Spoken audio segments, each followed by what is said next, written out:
Karen Davis of United Poultry Concerns is, I think, one of the greatest human beings walking the planet today. She is my total 100% inspiration.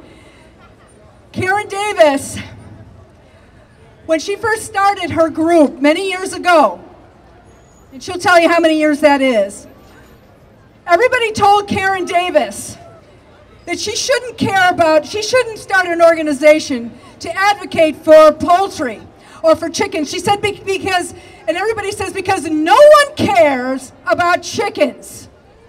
And she says, well, no one cares about chickens? And that's exactly the animal species I want to advocate for.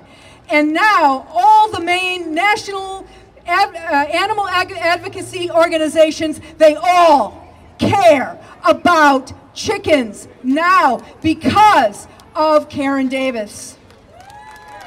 And Karen Davis is an amazing woman. She is an incredible speaker, as you're going to see in a moment. And she runs a sanctuary, as most people know. And she's an advocate for poultry in every way. And I am more than honored to introduce Karen Davis of United Poultry Concerns.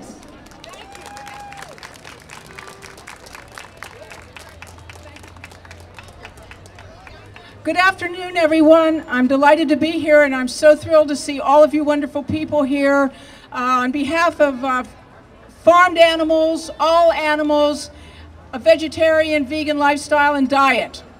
It's a great day for us to be out here in this lovely, warm, spring, breezy day. When I'm out here on a day like this and experiencing the beautiful weather and the springtime and all of these lovely things that are part of the earth and its seasons and its joy, then I cannot help but have in my mind the image of the exact opposite conditions under which billions and billions of animals are living at this very second that we are so enjoying our own lives and the outdoors. As Pamela said, back in the 1980s, when I was considering starting an organization for chickens, many people in the animal advocacy movement cautioned me against doing that. They said, with all due respect, you're really going to have a very hard time getting anybody to care about chickens, and you're never going to make enough money to be able to sustain an organization focusing upon chickens and turkeys. And I felt very strongly upon hearing this advice that that's all the more reason to start an organization for the largest number of abused land animals on our planet. The numbers alone of chickens and turkeys, but chickens far beyond all other land animals, is just so amazing. I mean, we're talking, if we can even absorb these numbers, we're talking over 9 billion chickens being slaughtered each year in the United States out of a total of 10 billion land animals. Every day, about 25 to 35 million chickens are horrifically slaughtered in the United States. And compare that to about 35 million cows per year. That gives you some sense of the enormity of the number of individuals, each an individual like you and I, each a feeling being with a body to suffer and die like you or I, going through these terrible, terrible systems of production. So when I was cautioned against starting an organization for chickens, I was determined to show that as an advocate, someone who makes a case for somebody else, and as strong a case as they can possibly make, that I was going to do everything in my power to be that advocate for chickens. One of the first things I learned when I started United Poultry Concerns back in 1990 was that a lot of people do care about chickens. One of the great things that has happened as a result of United Poultry Concerns being formed is that people who have felt isolated, let's say in rural areas, in their care and concern for these birds, now had an organization and a national spokesperson and a sort of a validation of caring for these birds that gave them confidence in speaking out and becoming more vocal on behalf of chickens. And I keep saying, and turkeys also, because I've learned so much about turkeys too, that our so-called Thanksgiving bird, who has the dishonor of being considered our Thanksgiving bird, since like 280 million of these birds are being slaughtered every year just to celebrate our thankfulness for our good fortune. Today as we were marching, I carried this poster of hens, and this is how hens look after coming out of the huge battery cage facilities where they live like 8 birds in a cage, and the whole facility is filled with so many hens, so many cobwebs, so much pollution that you cannot describe it to anybody really. They have to walk into these places.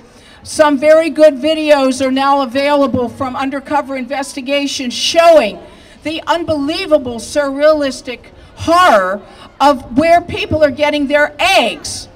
And I think about, you know, these hens walking to freedom after a life in cages. Well, today we walked for these birds. We walked for them. We are their vicarious marchers. And we are marching for their freedom the way advocates march for the freedom of those who are oppressed, who are treated like nothing.